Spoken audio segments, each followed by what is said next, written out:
आमचा 11 ते 5. अच्छा, दुपारचं कॉलेज असतं 11 ते 5. बरं.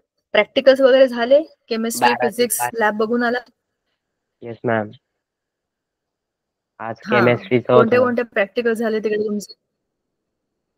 आज केमिस्ट्रीचं होतं. ओके, कसला प्रॅक्टिकल केलं तुम्ही मग त्याच्यामध्ये?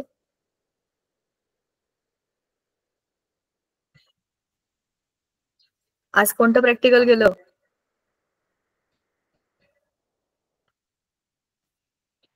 हा, प्रॅक्टिकलचं नाव तर सांगा. बरं, काय केलं? एक्सपेरिमेंट काय केलं ते सांगा. नाव जाऊ ते द्या, पण बर्नर प्रयोगात मध्ये काय केलं ते सांगा. दोन बर्नर मध्ये ए सोल्युशन आणि बी सोल्युशन होतं. तर ती परीक्षा नळीमध्ये बरं. 0 ते 25 पर्यंत बी सोल्युशन टाकायचं होतं. ते आम्ही बी टाकलं आणि ए ड्रॉप निवडायचं होतं. ते ड्रॉप मध्ये ओके. आणि ते पुढे 0 होतं ना, ते मिक्स केल्यावर त्याचा कलर चेंज होतो. टायट्रेशन केलं का तुम्ही? Yes ma'am. टायट्रेशन केलं. कोनिकल फ्लास्क होता, त्याच्यामध्ये काहीतरी सोल्युशन होतं.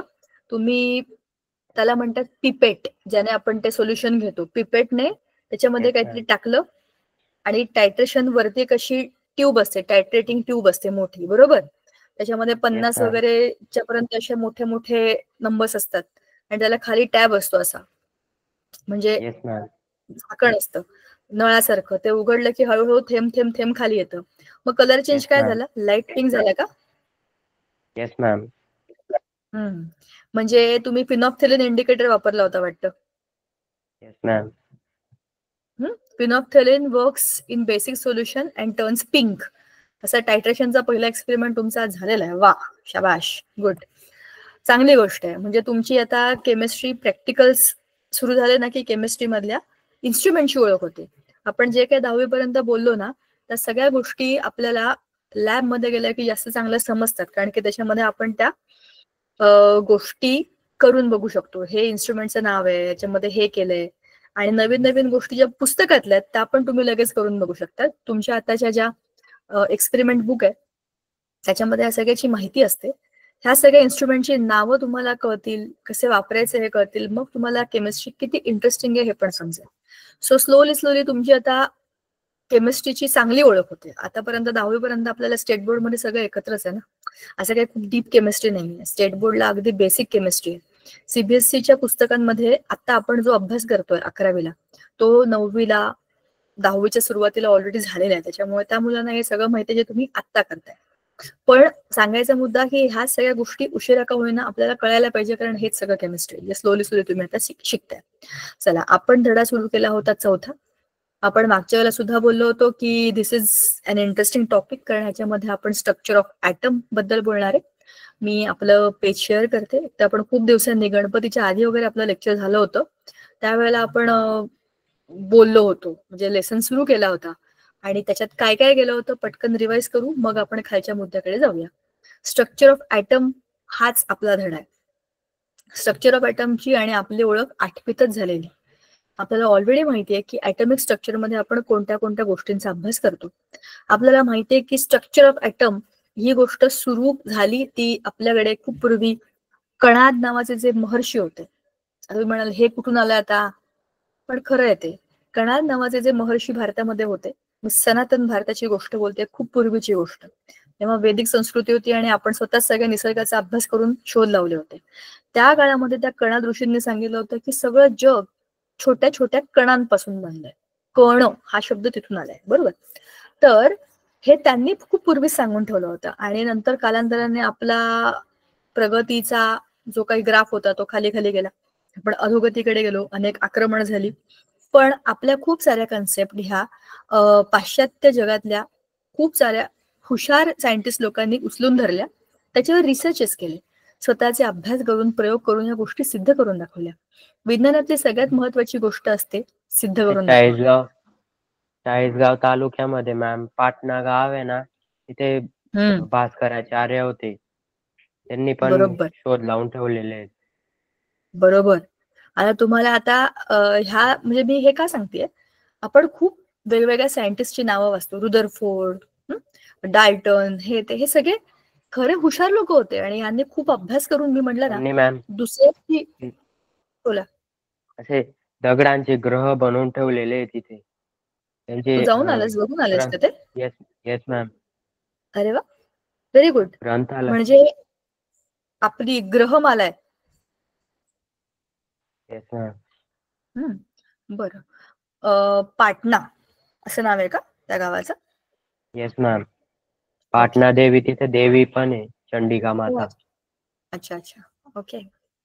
चांगली गोष्ट आहे, कधीतरी बघायला पाहिजे. ऍटलिस्ट महाराष्ट्रात आहे, आपल्या एरियामध्ये जळगाव साईडला जाता येता कधी वाटलंच नक्की तर बघता येण्यासारखी गोष्ट आहे, काहीतरी नवीन बघता येईल. ऐकलं असेल पण याच्या आधी, पण लक्षात नव्हतं. असं मागच्या वेळेला आम्ही जेव्हा गेलो होतो तर आम्ही त्या शून्याचा शोध हा, शून्याचा शोध तिथे लागलेला आहे. पाटणा भास्कराचार्यांनी लावलेला आहे.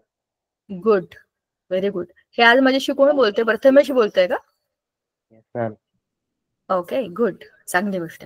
मागच्या वेळेला आम्ही त्या रस्त्याने येत होतो तेव्हा आम्ही ते काय मी आता म्हणतो, अजिंठाच्या त्या सगळ्या त्या केव्ज बघून आलो. तर खूप वेगवेगळ्या आणि छान वेगळ्या येत आणि तिथलं मार्केट पण छान आहे, वेगळंच मार्केट आहे. सो असं एक चांगलं काहीतरी वेगळं बघून आपल्याला आपल्या संस्कृतीबद्दल किती चांगली माहिती मिळते ना, छान वाटतं. तर स्ट्रक्चर ऑफ ॲटम खरं सुरू झालं होतं खूप पूर्वी, पण जसं मी म्हटलं की मधल्या खूप वर्षांमध्ये आपला अभ्यास आणि आपलं ज्ञान हे सगळं कुठेतरी लुप्त झालं. पण बाकीच्या जगातल्या इतर देशांमधल्या अतिशय अभ्यासू वृत्तीच्या लोकांनी हे मुद्दे लावून धरले, त्याच्यावर रिसर्च केले आणि स्ट्रक्चर ऑफ ॲटम हा कन्सेप्ट पुन्हा आला. तर डाल्टन नावाच्या जो कोणी शास्त्रज्ञ होता, केमिस्ट होता, त्याने सांगितलं होतं की all the matter is made up of atoms. म्हणून आपण ॲटॉमिक स्ट्रक्चरचं मेजरमेंट करताना डाल्टन हे युनिट वापरतो. Dalton is the unit of measurement of atomic things. त्याचं जे काही मेजरमेंट आहे ते डाल्टन मध्ये मोजतात, कारण की ॲटमच्या कन्सेप्टची सुरुवात त्याने केली होती. And it is represented by u. U is the symbol of Dalton unit. तर हा होता डाल्टन. त्याने सांगितलं होतं की they are spherical which you cannot break. तुम्ही त्यांना तोडू शकत नाही, मोडू शकत नाही. आणि हे सगळ्यात स्मॉल पार्टिकल्स आहेत, ह्याच्याहून छोटं काही नाही. इथपर्यंत ही गोष्ट आली होती. नंतर मग इलेक्ट्रॉन, प्रोटॉन आणि न्यूट्रॉनचा एक एक करून शोध लागला. इलेक्ट्रॉनचा शोध आपण आधी बोललो होतो ना, आधी इलेक्ट्रॉनचा शोध लागला, मग प्रोटॉनचा शोध लागला आणि सगळ्यात शेवटी न्यूट्रॉनचा शोध लागला. Neutrons are neutral in nature, त्याच्यामुळे ते पटकन कळले नाही, पण वजनदार काहीतरी आहे हे सिद्ध करताना ते सापडले. नंतर आपण इथपर्यंत मागच्या वेळेला बघितलं होतं ए एक्स झेड. त्याच्यामधला ए आहे ॲटॉमिक मास नंबर, जी आहे ॲटॉमिक नंबर आणि x is the symbol of the element. बरोबर. उदाहरणार्थ समजा मी हायड्रोजन लिहिलं तर हायड्रोजनचा सिम्बॉल आहे एच, वजन आहे 2 आणि ॲटॉमिक नंबर आहे 1. Number of electrons is 1. Number of electron जर 1 असेल तर नंबर ऑफ प्रोटॉन पण किती आहेत? 1. पण प्रोटॉन आणि न्यूट्रॉन यांचं एकत्रित वजन केलं तर किती आहे? 2. सो वजन वरती, नंबर खाली आणि सिम्बॉल मध्ये. ही रिप्रेझेंटेशन जे आहे ते आहे या पद्धतीचं. ठीक आहे. आता the atom or nucleus having a unique composition as specified by A, X, Z is called a nuclide. हे त्याचे न्यूक्लाइड स्ट्रक्चर आहे. अशा पद्धतीने मांडलं की ते आपल्याला लिहिता येतं. माहित नाही, तुझ्या बॅग मध्ये असेल. आता आयसोटोप्स, आयसोबार्स आणि आयसोटोन्स इथून आपण आज अभ्यासाला सुरुवात करणार आहे. बघा, आयसोटोप्स म्हणजे काय? जुळे भाऊ, तिळे भाऊ. एका घरामध्ये एकसारखे दिसणारे 2-3 मुलं राहतात. हा गेलाय का तो गेलाय हे आपल्याला पटकन बघून समजत नाही, कारण त्यांचे चेहरे एकसारखे आहेत, पण त्यांचं वजन वेगळं आहे, त्यांच्या आवडीनिवडी वेगळ्या आहेत. म्हणजेच दिसायला सारखे आहेत पण त्यांचे गुण वेगळे आहेत. म्हणजेच आयसोटोप्स म्हणजे ते ॲटम्स असतात एका एलिमेंटचे ज्यांचा ॲटॉमिक नंबर सेम असतो. नंबर सेम आहे पण वेट वेगळं वेगळं. वेट वेगळं असण्याचं कारण काय आहे? न्यूट्रॉनची संख्या कमी जास्त असते. जसं मागच्या वेळेस मी तुम्हाला सांगितलं होतं, हायड्रोजनचे 3 आयसोटोप आहेत, हायड्रोजन, ड्यूटेरियम आणि ट्रिटियम. आता याच्यामध्ये काय आहे? तिघांमध्येही ॲटॉमिक नंबर 1 1 आणि 1. Atomic number is same, but what is different is number of neutron. याच्यामध्ये एकही न्यूट्रॉन नाहीये, 0. म्हणजे 0 म्हणजे वजन 0 म्हणायच्या ऐवजी आपण त्याला म्हणणार म्हणजे अरे हे काय आलं, हे पाहिजे मला. ओके, हे आहे 3, हे आहे 2 आणि हे आहे 1. असं करूया आपण. नंबर आहे ना त्याचा, हा मी लिहिते ब्ल्यू कलरने. त्याचा ॲटॉमिक नंबर 1 1 1 आहे, पण ॲटॉमिक मास नंबर ट्रिटियमचं 3, ड्यूटेरियमचं 2 आणि हायड्रोजनचं 1. हा पहिला आयसोटोप, हा दुसरा आयसोटोप आणि हा तिसरा आयसोटोप. हवेमध्ये हे जे हायड्रोजन आहेत हे 3ही मॉलिक्यूल असतात. हा आहे का, हा आहे का, हा आहे आपल्याला माहित नाही. मॅक्झिमम मेजॉरिटी याची, मग हा आणि हा खूप कमी, असे त्यांचे काही प्रमाण असतं. असं कशामुळे होतं? हे झालं आपल्या हायड्रोजनचं न्यूक्लियस, ही झाली फर्स्ट शेल. फर्स्ट शेल मध्ये 1 इलेक्ट्रॉन असणार, सगळीकडे सेम आहे, कारण 1 इलेक्ट्रॉन 1 प्रोटॉन कन्फर्म. पण याच्या न्यूक्लियस मध्ये फक्त 1 प्रोटॉन आहे, न्यूट्रॉन नाहीच आहे. ठीक आहे. हा त्याचा एक दुसरा म्हणजे ड्यूटेरियम, आणि ही त्याची शेल. 1 इलेक्ट्रॉन आला, त्याच्यात काहीच प्रॉब्लेम नाही. याच्या न्यूक्लियस मध्ये 1 प्रोटॉन पण आहे आणि याच्यामध्ये आता 1 न्यूट्रॉन पण आला आहे. म्हणजे आता याचं वजन काय झालंय, 2. बरोबर, 1 प्रोटॉन 1 न्यूट्रॉन.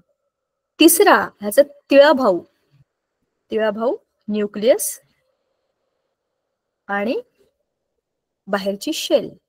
शेलमध्ये 1 इलेक्ट्रॉन आहे. इलेक्ट्रॉनच्या संख्येमध्ये कुठेच बदल होणार नाही, कारण की त्याचा ॲटॉमिक नंबरच 1 आहे. पण आता त्याच्या न्यूक्लियसमध्ये 1 प्रोटॉन आहे.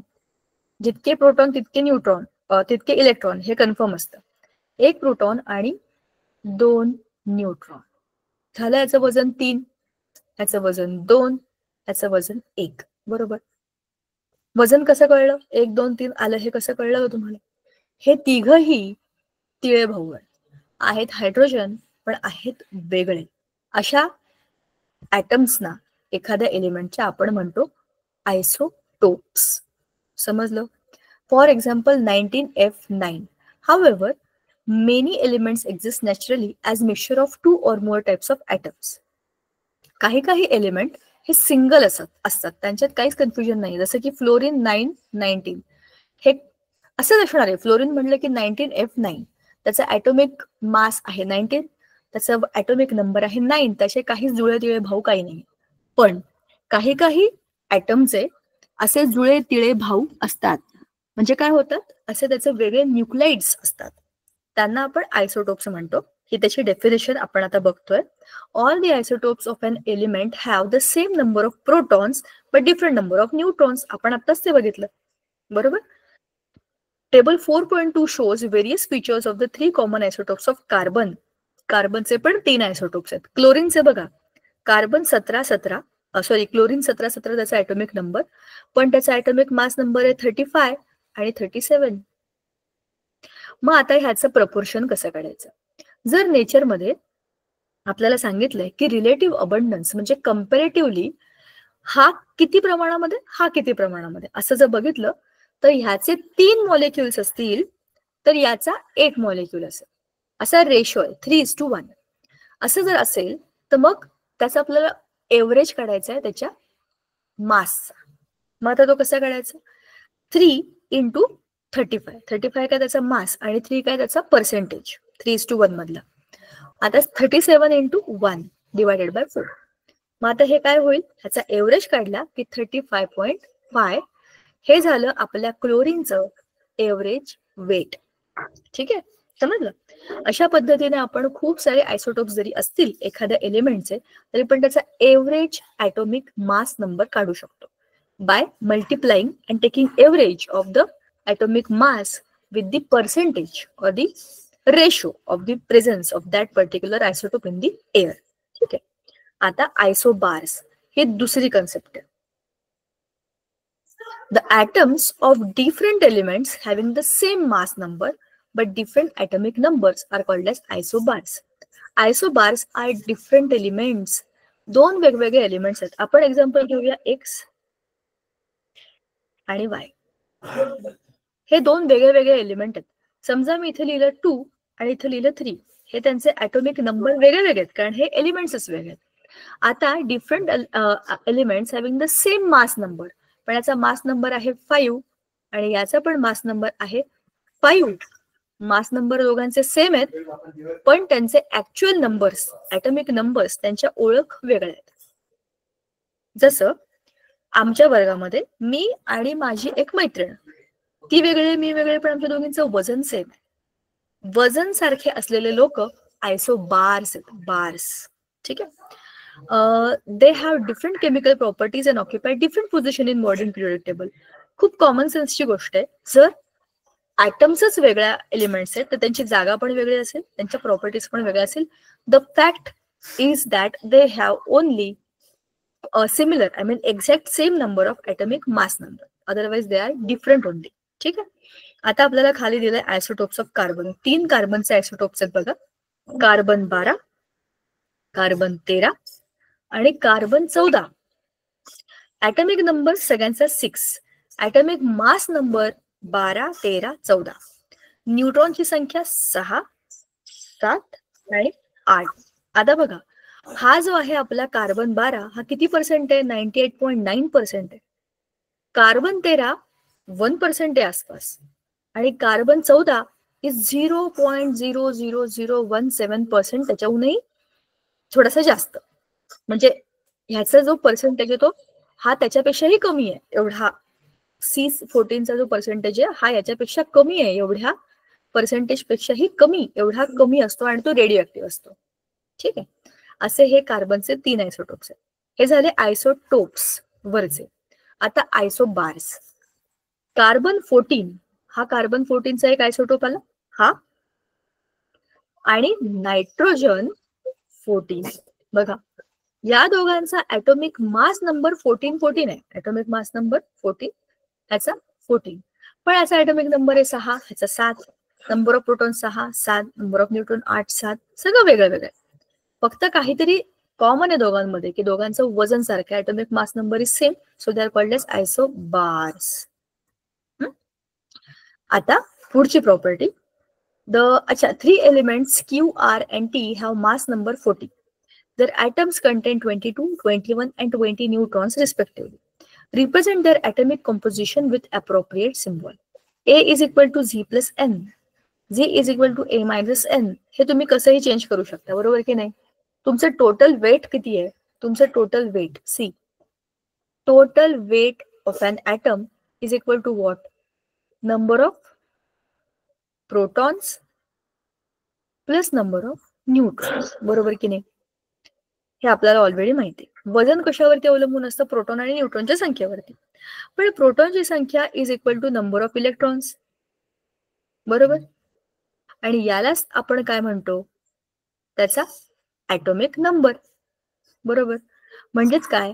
A is equal to Z plus N, N is equal to number of neutrons. Capital मध्ये स्मॉल मध्ये मिळले तेवढा फरक फक्त तेवढाच आहे की हे सेम गोष्ट आहे. हे तुम्ही चेंज करू शकता, चेक करू शकता, सबट्रॅक्ट मायनस करून मग तुम्ही लिहू शकता की ह्याच्यामधले हे एलिमेंट्स कोण आहेत तुम्ही फाइंड आउट करू शकता by their atomic numbers. And you can also find out, हे बघा 40, 40, 40 हे सगळे कोण आहेत? आयसोबार्स, बरोबर?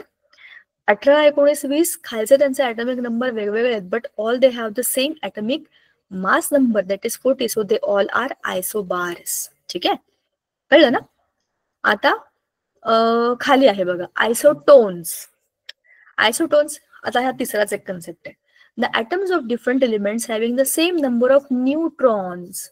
कसं लक्षात ठेवायचं? आयसोटोन्स मध्ये एन आहे, एन, एन फॉर न्यूट्रॉन्स. जर न्यूट्रॉन्सची संख्या सारखी असेल तर त्यांना आपण म्हणतो आयसोटोन्स. आता कसं ते समजून घ्या. See, we have to find out the number of neutrons by our formula. आपल्याला फॉर्म्युला माहिती आहे. आता 11B5 हा बोरॉन आहे, 12C6 हा कार्बन आहे. 11 मायनस 5 केलं की आपल्याला मिळतं number of neutrons that is capital N, जो की आहे 6. दुसरा एक एलिमेंट आहे 12 कार्बन मायनस 6, त्याचे नंबर ऑफ इलेक्ट्रॉन्स केले की काय होतं? Number of neutrons is equal to 6. दोघांमध्येही न्यूट्रॉनची संख्या सेम आहे म्हणून त्यात आयसोटोन्स. ठीक आहे.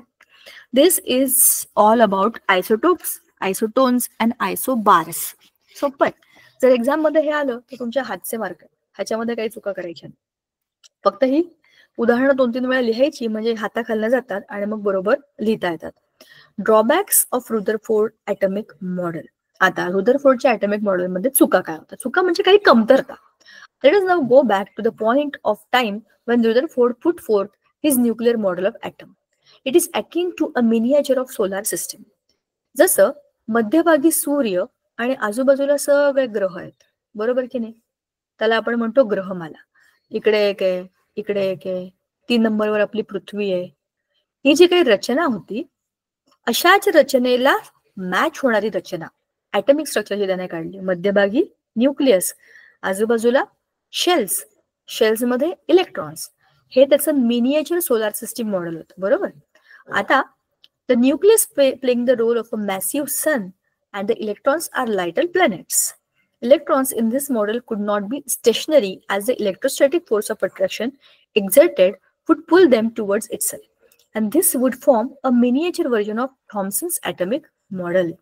म्हणजे बघा, एखादा चार्ज्ड पार्टिकल, इलेक्ट्रॉन्स हा निगेटिव्हली चार्ज्ड पार्टिकल आहे जो ह्या न्यूक्लियसच्या भोवती फिरतोय.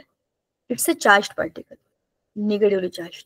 फिरतोय फिरतोय फिरतोय, फिरला फिरला फिरला, एनर्जी संपली की तो मध्ये येऊन पडणार. मध्ये येऊन पडला की थॉम्सन्सच्या ॲटॉमिक मॉडेल, थॉम्सनचं कसं आहे, प्लम पुडिंग मॉडेल. केक असतात ना, बन केक, त्याच्यामध्ये बन केक किंवा ते आपले छोटे छोटे कप केक असतात, त्याच्यामध्ये चेरीज असतात. असं त्याचं मॉडेल होतं की सगळं पॉझिटिव्ह निगेटिव्ह एकत्र पडलेलं आहे, सगळं एकत्र आहे आणि चेरी कशा दिसतात त्याच्यावर तसे तुमचे इलेक्ट्रॉन आहेत, असे सगळं एकत्रच आहे पिठामध्ये पडल्यासारखं. पण हे काही त्या रुदरफोर्डला पटलं नव्हतं. ते कसं असं मध्येच असेल, एक काहीतरी सिस्टीम असेल आणि ती सिस्टीम सोलार सिस्टीम सारखी असेल असं त्याचं म्हणणं होतं. म्हणून त्याने तो गोल्ड फॉईलचा एक्सपेरिमेंट केला होता जो आपण वरती बघितला. त्या एक्सपेरिमेंट मधनं त्याला हे समजलं की आपलं हे जे काही स्ट्रक्चर आहे ॲटमचं, मध्ये सेंटरला काहीतरी हेवी आणि पॉझिटिव्ह आणि आजूबाजूला खूप मोकळी जागा. म्हणजेच सेंटरमध्ये जर पॉझिटिव्ह आहे आणि निगेटिव्ह नाहीये तर निगेटिव्ह बाजूला फिरत आहे, like the planets of the solar system. त्याच्या डोक्यामध्ये सोलार सिस्टीम ऑलरेडी होती ना, सो त्याने त्याचं मॉडेल सोलार सिस्टीमला कोरिलेट केलं आणि त्याला हे समजलं की this is perfectly matching with the atomic structure that we are thinking. म्हणजे ही वॉज थिंकिंग. पण ह्या फिरणाऱ्या इलेक्ट्रॉन्सची एनर्जी संपली की ते आत येऊन पडणार आणि पुन्हा तेच प्लम पुडिंग मॉडेल येणार, असं झालं. पण ह्याचं उत्तर त्याला देता आलं नाही. However, the electrons revolving about the nucleus as described by the Rutherford also pose a problem. Electrons in this Rutherford model are negatively charged particles in the orbital motion. Charged particles आहेत. आपले जे काही planets आहेत ते काही charge नाही आहेत, they are just the balls of gases, may be frozen or may be in a gaseous form or like Earth, थोडे मोल्टन थोडे अर्थ क्रस्ट लाईक. तर ते काही चार्ज पार्टिकल नाही आहेत. But atoms have a different story. Electrons are charged particles. So such orbital motion is an accelerated motion accompanied by continuous change in the velocity of electron as noticed from the continuously changing direction. म्हणजेच काय, direction सारखी बदलतीये, गोल गोल गोल गोल फिरतीये. आणि दुसरं काय होतं याच्यामध्ये, velocity बदलते. Charged particles आहेत, they are moving moving moving. According to the electromagnetic theory of Maxwell, accelerated charged particles would emit electromagnetic radiation. असे जे चार्ज्ड पार्टिकल्स असतात ते इलेक्ट्रोमॅग्नेटिक रेडिएशन्स बाहेर टाकतात, बाहेर टाकतात टाकतात टाकतात टाकतात. रेडिएशन्स बाहेर टाकले टाकले टाकले की एका वेळेला असं होतं की त्यांची एनर्जी संपते आणि ते आत येऊन पडतात, बरोबर. An electron in an orbit would emit radiation equivalent energy possessed by the radiation associated with the electronic motion. The orbit would therefore shrink continuously. म्हणजे काय होणार आहे, ऑर्बिट पण छोटे छोटे छोटे होईल. जसा भवरा असतो ना, गोल गोल गोल फिरतो फिरतो फिरतो आणि पडतो, तसंच आपल्या इलेक्ट्रॉनची मोशन पण गोल फिरता फिरता फिरता ते न्यूक्लियस मध्ये येऊन पडतील. असं या मॅक्सवेलच्या ऍक्सिलरेटेड चार्ज पार्टिकलच्या थिअरी प्रमाणे व्हायला पाहिजे, बरोबर. पण असं होत नाही. Thus, an electron orbiting about the nucleus would follow the spiral path. ह्याला स्पायरल पाथ म्हणतात, स्प्रिंग सारखा spiral goal goal. It can be seen that the Rutherford atomic model has an intrinsic instability of atom. However, real atoms are stable. असं तर होत नाही. रिअलिटीमध्ये त्याचं म्हणणं आहे त्याप्रमाणे जर झालं तर ह्या प्रश्नाचं उत्तर काय? ते आत येऊन पडतील, पण तसं होत नाहीये. मग का होत नाहीये? हे उत्तर त्याच्याकडे नव्हतं. तो त्याचा मुद्दाच नव्हता. त्याला स्ट्रक्चर शोधायचं होतं. त्याच्यामुळे त्याच्या एक्सपेरिमेंटचा तो भाग होता, त्याने तो केला. The second serious drawback of the Rutherford's model is that it does not describe the distribution of electrons around the nucleus and their energies. See, the structure of atom is similar to solar system इथपर्यंत गोष्ट ठीक आहे. पण त्याची exact जागा माहिती नाहीये. Electrons कसे मांडलेत तिकडे, कसे रचले गेलेत, त्याच्याबद्दल काही स्पेसिफिक सांगितलं नाहीये. Not even about the energies of the shells in which the electrons are put in. आपण फक्त म्हणालो की मध्ये न्यूक्लियस आहे, आजूबाजूला शेल आहेत, शेलमध्ये इलेक्ट्रॉन्स आहेत. पण ते इलेक्ट्रॉन्स का बरं त्याच शेलमध्ये आहेत? त्या शेल्समध्ये काय एनर्जी आहे, त्यांच्या काही लेवल्स आहेत का, ह्याच्याबद्दल काही सांगितलेलं नाहीये. The drawbacks of Rutherford's model were overcome in the Bohr atomic model. बघा, रुदरफोर्डच्या एक्सपेरिमेंटमध्ये जे राहिलं ते बोरने त्याच्या एक्सपेरिमेंटमध्ये पूर्ण केलं. At the time when the different models of atomic structure were being put forth, same results obtained from the studies of interactions of radiation with the matter required to be correlated to atomic structure. Niels Bohr utilized these results to get over the drawbacks of Rutherford's atomic model, and these results were wave-particle duality of electromagnetic radiation and line emission spectrum of hydrogen. बघा, एका प्रॉब्लेमचं solution शोधायला गेलं की दुसरे बरेचसे मार्ग सापडतात. अनेक दुसरे एक्सपेरिमेंट करून ही गोष्ट त्यांनी सिद्ध केली की त्याचं जे मॉडेल होतं, रुदरफोर्ड्स ॲटॉमिक मॉडेल वॉज करेक्ट. दोन मुद्दे मांडले. Wave particle duality. बघा, या शब्दातच त्याचा अर्थ आहे. वेव्ह म्हणजे वेव्ह, पार्टिकल म्हणजे कण. वेव्ह आणि पार्टिकल अशा दोनही प्रकारे इलेक्ट्रोमॅग्नेटिक रेडिएशन जाऊ शकतात. ठीक आहे. आता लाईन स्पेक्ट्रम ऑफ हायड्रोजन हा ऍक्च्युअल एक्सपेरिमेंट आहे. त्याच्यामध्ये जे दिसलं त्याच्यावरून त्याने त्याच्या काही आपल्या शेल्स आहेत म्हणजे ऑर्बिट्स आहेत त्याच्या एनर्जी बद्दल काही खुलासे केले, जे की आपल्या रुदरफोर्डच्या ॲटॉमिक मॉडेलमध्ये नव्हते. Now, wave particle duality of electromagnetic radiation. A dilemma was posed by electromagnetic radiation in the world of science.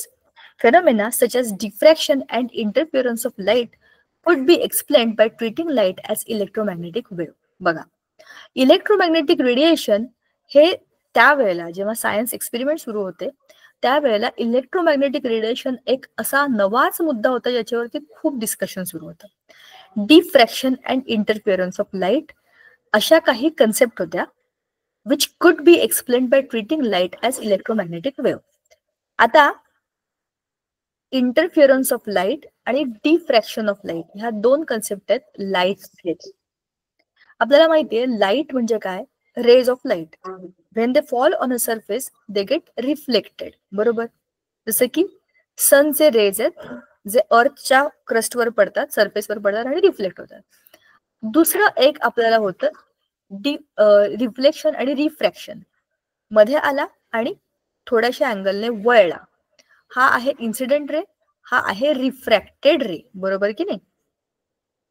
तोच रे पुढे गेलाय पण इथे मीडियम चेंज झाला. मीडियम 1 आणि मीडियम 2. अरे अरे अरे अरे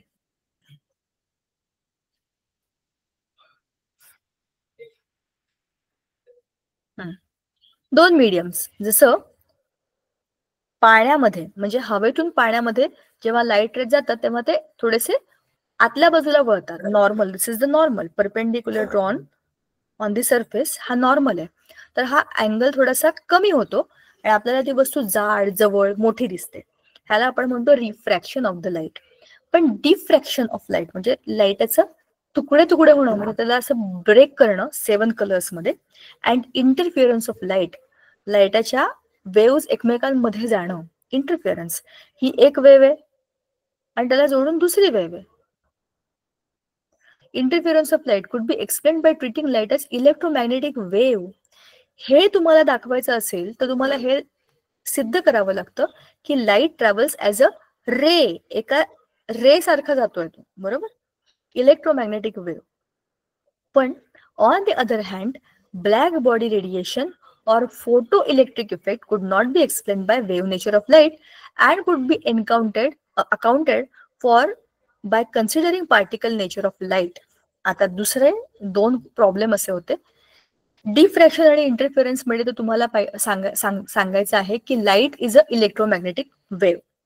पण ब्लॅक बॉडी रेडिएशन, जसं एखाद्या खूप काळ्या रंगाच्या पदार्थाने जेव्हा लाईट ऍब्झॉर्ब केला, तुम्हाला हे माहिती आहे ना की लाईट कलरचे कपडे आपण उन्हाळ्यात घालतो कारण की उष्णता खूप जास्त असते आणि काळा रंग उष्णता शोषून घेतो. तर black body, extremely black substance, त्याच्यावर पडलेला सगळा लाईट ऍब्झॉर्ब करतो. पण ऍब्झॉर्ब केलेला लाईट तो रेडिएट करतो. हे रेडिएशन आणि फोटो इलेक्ट्रिक इफेक्ट म्हणजे काय? फोटो म्हणजे फोटॉन. लाईट जो काही आपल्याकडे येतो तो एका स्मॉल पॅकेट्स मधनं, म्हणजे असा पॅकेट्स मध्ये आपल्याकडे येतो. या कन्सेप्टला फोटो इलेक्ट्रिक इफेक्ट असं म्हणतात. तर ह्या दोनही गोष्टींमध्ये आपण या लाईटाला वेव्ह म्हणून चालणार नाही, त्याला तुम्हाला म्हणायला पाहिजे पार्टिकल, बरोबर. पार्टिकल नेचर प्रमाणेच आता इथे लाईट काम करते. म्हणजेच काय? The only way to resolve the dilemma was to accept that the light has dual behaviour. म्हणजे मग लाईट कधी कधी एखाद्या वेव्ह सारखं काम करतं किंवा कधी कधी पार्टिकलच्या पॉकेट सारखं काम करतं, बरोबर. दोनही पद्धतीने लाईट ट्रॅव्हल करतं. एकतर वेव्ह सारखं, हा पहिला प्रकार, किंवा दुसरा आहे पार्टिकल सारखा. म्हणूनच याला म्हणतात वेव्ह पार्टिकल ड्युएलिटी. ड्युएलिटी म्हणजे दोन गोष्टी, आणि हे आहे ड्युएल बिहेवियर. जसं बघा ना, एखाद्या माणसामध्ये पण ड्युएल बिहेवियर असतं. कधी कधी तो एकदम गोड बोलतो, कधी कधी तो एकदम भांडतो, त्याला ड्युएल बिहेवियर म्हणतात. When light interacts with matter, it behaves as a stream of particles called as photons. When light interacts with matter, कोणता पण मॅटर घ्या तुम्ही, समजा एखादी वस्तू ठेवलेली आहे, त्याच्यावरती लाईट इन्सिडेंट आहे. आता काय होईल? Interacts with the matter, it behaves as a stream of particles. ह्या मॅटर मधले काही पार्टिकल्स आहेत, त्याच्यामध्ये हे light will interact as particles, बरोबर. When light propagates, it behaves as an electromagnetic wave. पण इथे काही वस्तू नाहीये, नुसतंच ट्रॅव्हल करायचं, तर it will go like a wave. The moment it crosses a matter, कोणता तरी पदार्थ, it will also change in to the particle. Particle असेल तर पार्टिकल, काहीच नसेल तर वेव्ह. अशा दोनही गोष्टीमध्ये आपला लाईट जातोय, हे ह्या वेव्ह पार्टिकल ड्युएलिटीने सांगितलं. ठीक आहे. आता पुढची गोष्ट बघा काय. हीच गोष्ट आपण आता इलेक्ट्रोमॅग्नेटिक वेव्हला इथे जेव्हा चित्रामध्ये बघतो, इलेक्ट्रोमॅग्नेटिकचा अर्थ असा आहे की तुमचं लाईट असा जातोय, म्हणजे इलेक्ट्रॉन जात आहेत. It is nothing but the direction of propagation of your wave. आता हे इलेक्ट्रिक फील्ड आहे आणि दुसऱ्या बाजूला मॅग्नेटिक फील्ड आहे. सो हे तुम्हाला माहिती आहे ना, इलेक्ट्रोमॅग्नेट तुमच्या 8वीच्या पुस्तकामध्ये तुम्ही इलेक्ट्रोमॅग्नेट बनवलेलं आहे. हा इलेक्ट्रोमॅग्नेट काय होता?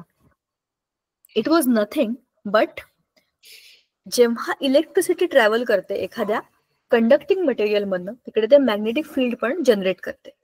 तीच आहे इलेक्ट्रोमॅग्नेटिक वेव्ह. वेव्ह जेव्हा जाते, इलेक्ट्रिक वेव्ह जेव्हा जाते, तेव्हा त्याच्या आजूबाजूला ते मॅग्नेटिक फील्ड पण क्रिएट करणार आहे. वेव्ह बघा, इथे जे रंगीत काढले ते जरा समजून घेऊया आपण. एक्स वाय ऍक्सिस मध्ये सिंपल आपण साऊंडच्या वेव्ह पण बघितलेल्या असतात, बरोबर, अशा जातात त्या.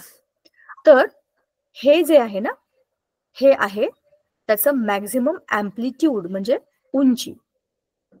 इथून एक पूर्ण वेव्ह, म्हणजे ही पूर्ण वेव्ह, एवढं जे अंतर आहे, ही आहे त्याची वेव्हलेंथ. अँप्लिट्यूड आपण ए मध्ये लिहूया. फ्रिक्वेन्सी, एका सेकंदात या एका पॉइंट मधनं अशा किती वेव्ह गेल्या, त्याला म्हणतात फ्रिक्वेन्सी. डिरेक्शन ऑफ प्रोपोगेशन काय? या बाजूला डिरेक्शन, या बाजूला चालली आपली वेव्ह. आता वरच्या बाजूला जे गोलगोल आहेत त्यांना म्हणतात क्रेस्ट, खालच्या बाजूचे जे असतात त्यांना म्हणतात trough. Crest trough, crest trough, crest trough. म्हणजेच एक नॉर्मल काढला, परपेंडिक्युलर काढला तर wave crest trough, crest trough, crest trough असं करत करत करत जाते सापासारखी, बरोबर. त्यालाच आपण म्हणतो propagation of light, direction of propagation of light. ठीक आहे, ही झाली इलेक्ट्रोमॅग्नेटिक वेव्हची डायग्राम आणि त्याचं एक्सप्लेनेशन. आता याच्या आजूबाजूला इथं मॅग्नेटिक फील्ड क्रिएट होणारच आहे, कारण की ही इलेक्ट्रोमॅग्नेटिक वेव्ह आहे. जिथे इलेक्ट्रिसिटी तिथे मॅग्नेटिझम असतंच. आता कॅरेक्टरिस्टिक्स ऑफ इलेक्ट्रोमॅग्नेटिक वेव्ह, या वेव्हच्या कॅरेक्टरिस्टिक काय काय आहेत समजून घ्या. बघा, हा जो लेसन आहे ना, हा सगळ्या धड्यांची सुरुवात करून देणार आहे तुम्हाला. You will have all the ideas initiated in this lesson. आता इलेक्ट्रोमॅग्नेटिक वेव्ह आपण वर काढली होती, त्याचे काही काही प्रॉपर्टीज आपल्याला माहिती असायला पाहिजे. ह्या काही प्रॉपर्टीज आपल्याला साऊंड मध्ये ऑलरेडी झालेल्या आहेत. सगळ्यात पहिली आहे wavelength. Wavelength is represented by this lambda. The distance between two consecutive crests or trough is called as wavelength. It is represented by symbol lambda, Greek letter जे आहे ते, आणि SI युनिट त्याचा आहे मीटर, कारण हे डिस्टन्स आहे. तर distance between two consecutive trough म्हणजे दोन वरचे टेकड्या किंवा दोन खालच्या टेकड्या, ह्यांच्यामधलं अंतर म्हणजे एक पूर्ण वेव्ह होते. बघा मी तुम्हाला काय सांगते, लक्ष द्या. समजा एक क्रेस्ट, एक ट्रफ, ही एक वेव आहे. ही एक पूर्ण त्याची काय म्हणतो आपण, एक सायकल आहे त्याची, एक सायकल पूर्ण. ह्याचंच डिस्टन्स म्हणजेच का, आता इथून पुढे काय होणार आहे, क्रेस्ट येणार आहे. एवढं अंतर तुम्ही मोजलं की तुम्ही काय मोजलं, एक पार्ट मोजला, वेवचा एक युनिट मोजला. तेच काय आहे, तुमचं डिस्टन्स आहे, आणि म्हणून ते मीटर मध्ये मोजतात. Frequency, the number of waves that pass a given point in 1 second is called as frequency. या पॉइंट पासून तुम्ही तुमचं मेजरमेंट सुरू केले. So what you are measuring, एका सेकंदामध्ये या पॉइंट मधनं किती वेव्ह जात आहेत, that is your frequency. It is represented by the Greek letter nu. V सारखं असतं, small v, and it is said to be nu. The SI unit of frequency is hertz. SI unit म्हणजे international system of units. सगळ्या जगामध्ये हे units वापरतात. So त्याचं फ्रिक्वेन्सीचं unit आहे hertz. Wave number, wave number म्हणजे काय, wave number is the number of wavelengths per unit length. Wave number is represented by the symbol nu bar. न्यूच्या वरती एक बार, बार म्हणजे आडवी पट्टी. The commonly used unit for wave number is reciprocal of centimetre, 1/सेंटीमीटर. While the SI unit is per metre, म्हणजे metre खालच्या बाजूला. Wave number is related to the wavelength by the expression wave number is equal to 1/लॅम्डा. ह्याला bracket करून टाका. ठीक आहे, ह्याच्यावरती प्रॉब्लेम्स येतात, म्हणजे ह्या इक्वेशन मध्ये टाकलं की तुम्हाला प्रॉब्लेम सॉल्व्ह करायला येतात. वेव्ह नंबर म्हणजे काय, आपल्या वेवलेंथचा रेसिप्रोकल, म्हणजे 1/लॅम्डा केला की तुम्हाला वेव्ह नंबर येणार. It is the number of wavelengths per unit length. एका युनिट लेंथ मध्ये किती वेवलेंथ्स गेल्या, म्हणजेच 1/लॅम्डा. Amplitude of the wave is the height of the crest. Maximum उंची, जो मॅक्झिमम हायेस्ट पॉइंट आहे त्याची उंची नॉर्मल बरोबरची, त्याला आपण म्हणतो amplitude. Square of the amplitude denotes the intensity of the radiation.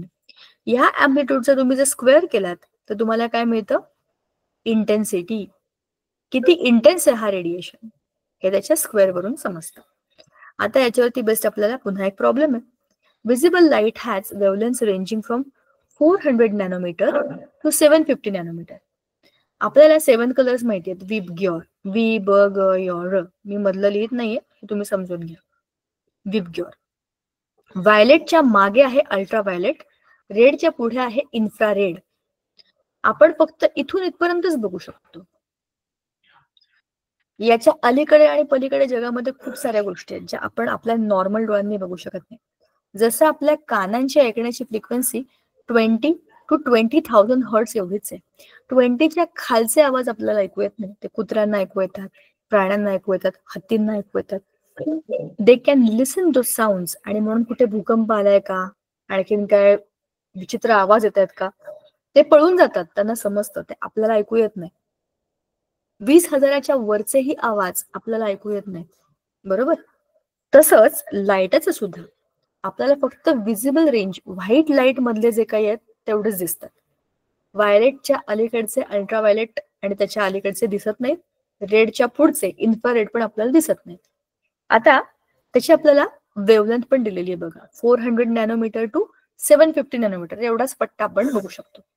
Express this wavelength in terms of frequency. आपल्याला माहिती आहे ना आता, C is equal to V into lambda, म्हणजे nu lambda. C is what, आपली लाईट ऑफ द स्पीड. तर ते आपण कसं काढलं आता, nu is equal to C upon lambda. ही आहे आपल्या लाईटाची speed, speed of the light, divided by 400, म्हणजे कोणाची, व्हायलेट कलरची, आणि रेड कलरची आपण घेतली 750 इंटू 10⁻⁹ मीटर, कारण हे नॅनोमीटर मध्ये दिले. नॅनोचा अर्थ आहे 10⁻⁹. लाईटाचा स्पीड आहे 3 इंटू 10⁸ मीटर पर सेकंड. आपली वेवलेंथ आहे पहिली व्हायलेटची आहे 400 इंटू 10⁻⁹ मीटर, कारण ते नॅनोमीटर मध्ये. आता ह्याचं डिव्हिजन केलं की आपल्याला उत्तर येतं 7.50 इंटू 10⁻14 हर्ट्स. कॅल्क्युलेशन करायचं, हे -9 आहे, वरती गेलं की होतं प्लस 9 अधिक 8, 9 दुणे 18, 17. पण ह्याचं 3 डिवायडेड बाय 400चं कॅल्क्युलेशन वेगळं येणार. सो तुम्हाला ते 10 ऍडजस्ट करून याचं उत्तर येतं 7.50 इंटू 10⁻14 हर्ट्स. असंच रेडचं येतं 4 इंटू 10⁻14 हर्ट्स, बरोबर. म्हणजेच काय काढलं आपण, फ्रिक्वेन्सी. कशी काढली, speed is equal to wavelength into lambda, म्हणजे लॅम्डा इंटू न्यू, असा त्याचा फॉर्म्युला आहे. आता ह्याचा पुढचा भाग बघूया आपण. हा, different regions of electromagnetic radiation have different values of frequency or wavelengths. Thus, the radio frequency region is around 10⁻⁶ Hz. Microwave region is around 10⁻⁻10 Hz. Infrared region is around 10⁻⁻13 Hz. And ultraviolet region is around 10⁻⁻16 Hz. He frequency आहे.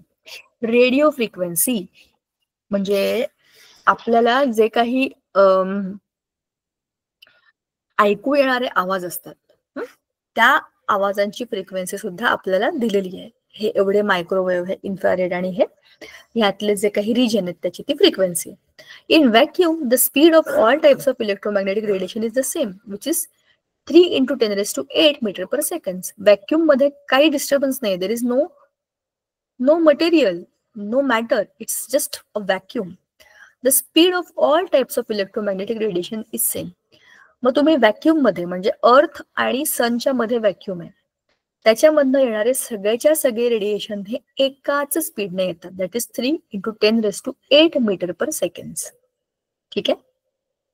This is called speed of light and is denoted by C. हा speed of light जो आपल्या खालच्या problem मध्ये आला होता तो तोच आहे.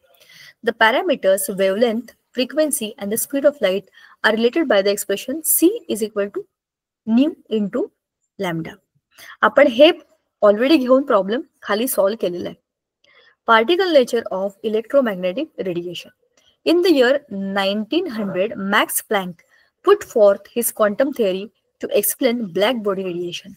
According to this theory, the energy of electromagnetic radiation depends upon the frequency and not the amplitude.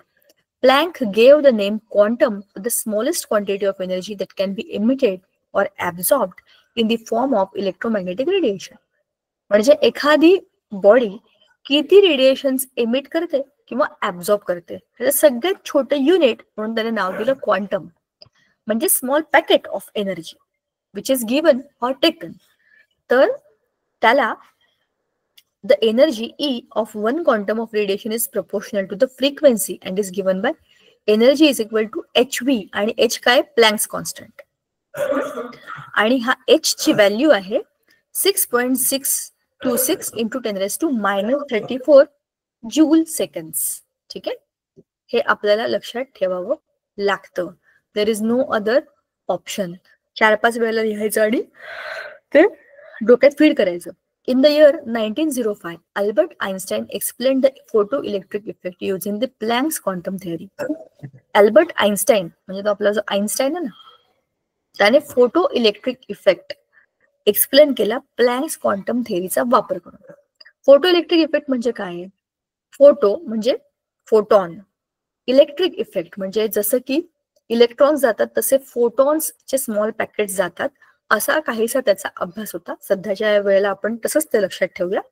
आपल्याला हा जो कन्सेप्ट आहे तो नंतर येईलच. ठीक आहे.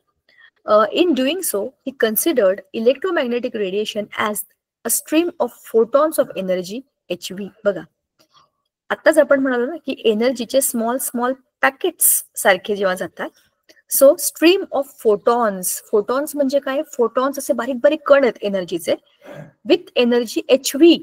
एच आहे आपला प्लँक्स कॉन्स्टंट आणि व्ही आहे त्याची फ्रिक्वेन्सी, बरोबर. अशा फ्रिक्वेन्सीच्या एनर्जीवाले जे काही फोटॉन्स जात आहेत अशा आहेत इलेक्ट्रोमॅग्नेटिक रेडिएशन्स. उदाहरणार्थ, समजा मी पाईप सोडला तर पाईपातनं पाण्याचा फवारा कसा जाईल?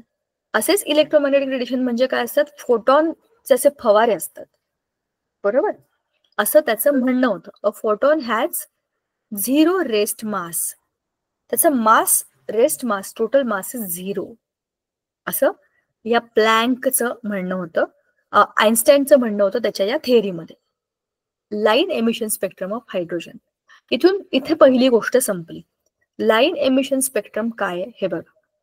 When a substance is irradiated with light, it absorbs energy. एखाद्या सबस्टन्स वरती आपण लाईट टाकला की तो त्यातली काही एनर्जी ऍब्झॉर्ब करतो. atoms, molecules or ions which have absorbed radiation are said to be excited. For example, इकडे एक ऍटम, ह्या ऍटमने काही एनर्जी, ह्याच्यावरती काही एनर्जी पडली म्हणजे लाईट पडला. आता ह्याची एनर्जी ह्याने ऍब्झॉर्ब केली. Light is falling on a particle, may be atom, molecule, ion. आता हा काय होईल? ह्याने एनर्जी घेतली म्हणून आता हा काय होईल? एनर्जाइज होईल आणि हा एक्साइटेड मोड मध्ये जाईल. एक्साइटेड म्हणजे लगेच तिकडनं उड्या मारायला लागेल. जसं आपण एखादं एनर्जी ड्रिंक घेतलं की आपण एक्साइटेड मोड मध्ये जातो, किती पण काम असेल आपण करूया. सेम तसंच heating can also result in an excited state. ह्या पार्टिकलला तुम्ही लाईट द्या किंवा तुम्ही खालून त्याला तापवा म्हणजे हीट द्या, दोन्हीकडून त्याला एनर्जी मिळाली. जेव्हा एनर्जी मिळते तेव्हा it get excited and it tries to jump up. Heating can also result in an excited state. When an excited species gives away the absorbed energy in the form of radiation, the process is called as emission of radiation. हा जो atom आहे हा excite झाला आणि हा इकडे गेला. High energy किती वेळ असाच राहील? तो एक्स्ट्रा एनर्जी रेडिएट करतो आणि पुन्हा त्याच्या नॉर्मल स्टेटला येतो. ठीक आहे. हे जे काही रेडिएट केलंय ह्याला म्हणतात एमिशन स्पेक्ट्रम. ठीक आहे. असा एमिशन स्पेक्ट्रम हायड्रोजन ऍटमचा त्याने स्टडी केला. कोणी? Niels Bohr. आपण रुदरफोर्डच्या स्टोरीमध्ये होतो आणि रुदरफोर्डच्या स्टोरीला इनकम्प्लीट असलेल्या त्या गोष्टी कम्प्लीट करण्याकरता नील्स बोरचं मॉडेल आपण बघितलं होतं. नील्स बोरने कोणत्या कोणत्या गोष्टींचा अभ्यास केला आणि सांगितलं की ही अशी अशी सिस्टीम असते. त्याच्यामध्ये ही गोष्ट आहे हायड्रोजनचा स्पेक्ट्रम. आता जर तो स्पेक्ट्रम बघा, पुढच्या वेळेला आपण हा डिटेलमध्ये बघू. ही काय 2 मिनिटात सांगणारी गोष्ट नाहीये. It has all the detailed structures. It's a huge topic, so याच्यामध्ये गडबड नाही करायची. हायड्रोजन ऍटम हा त्याच्या नॉर्मल स्टेटला म्हणजे काय बरं म्हणतो आपण त्याला, नॉन एक्साइटेड स्टेट म्हणजे त्याच्या ग्राउंड स्टेटमध्ये आहे. हा आहे आपला हायड्रोजन. याला आपण एक्साइट केलं आणि आता तो झाला एक्साइटेड हायड्रोजन ऍटम. त्याने जे काही रेडिएशन्स इमिट केले त्याच्यावरून त्याचा जो स्पेक्ट्रमचा अर्थ आहे की ओव्हरऑल ग्राफ काइंड ऑफ मिळाला आणि तिकडनं जो आता पुन्हा आला त्याच्या ग्राउंड स्टेटला. ही होती त्याची एक्साइटेड स्टेट आणि ही आहे त्याची ग्राउंड स्टेट. ह्या स्पेक्ट्रमचा अभ्यास केल्यावरती त्याला काय मिळालं की there are types of lines, म्हणजे जी एनर्जी इमिट झाली आहे की नाही ती काही लाईन्सच्या फॉर्म मध्ये इमिट झाली आहे आणि काही सिरीज त्याने त्या सिरीजची नावं दिली. म्हणजे काय? त्या लाईन्स लाईन्स आल्या ब्लँक आला, लाईन्स आला ब्लँक आला, लाईन्स आला ब्लँक, अशा 5 वेगवेगळ्या सिरीज त्याला दिसल्या हायड्रोजनच्या स्पेक्ट्रम मध्ये. Emission of line spectrum of hydrogen. त्या 5 सिरीज कोणत्या कोणत्या आहेत तर बघा इथे त्यांची नावं दिलेली आहेत. लिमॅन, बाल्मर, पाश्चन, ब्रॅकेट आणि पिफंड. आता हे सगळं काय आहे, कुठून आलं, कसं आलं, एक एक गोष्ट आपण बघू. N1 आणि N2 हे सगळं काय आहे, स्पेक्ट्रल रिजन्स काय आहे, अल्ट्राव्हायलेट, व्हिजिबल आणि हे 3 आहेत हे तर IR रिजन मधले. अल्ट्राव्हायलेट मागचा आहे, हा आपल्याला दिसणार नाही, आपल्याला फक्त एवढाच दिसतो व्हिजिबल बाल्मर सिरीज मधल्या त्या लाईन्स. ठीक आहे. आता हे सगळं काय आहे हे शांतपणाने आपण पुढच्या वेळेला बघू. आपण हायड्रोजनचा लाईन स्पेक्ट्रम सुरू केलेला आहे. आय नो हे खूप हेवी आहे, एकदम एका वेळेला सगळंच डायजेस्ट होणार नाही, हे पहिल्यांदा आलंय. सो हळूहळू एक एक एक एक एक एक गोष्ट आपण ह्यातली बघत जाऊ आणि समजून घेऊ. कठीण नाहीये, फक्त नवीन आहे. ठीक आहे, भेटूया पुढच्या वेळेला. हर्षदा मिस्त्री, आपण कोण आहात, नवीन आहात का कोणी? हो नवीन आहे मॅम मी. जरा कॅमेरा ऑन कर, म्हणजे तू ह्याच्या आधीच लेक्चर अटेंड केलंयस का? कारण की मला असं वाटतंय की आपण पहिल्यांदाच भेटतोय. हो का?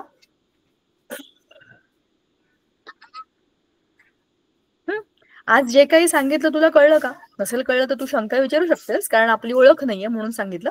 आणि आधीचे भरपूर, म्हणजे हा 4th लेसन आहे, तर पहिले 3 लेसन आपले ऑलरेडी झालेत, ते पण त्याचे व्हिडिओ पण बघ, काही अडलं असेल तर विचार. ठीक आहे, चलो. Okay ma'am, thank you. Bye, good night. Bye मुलांनो.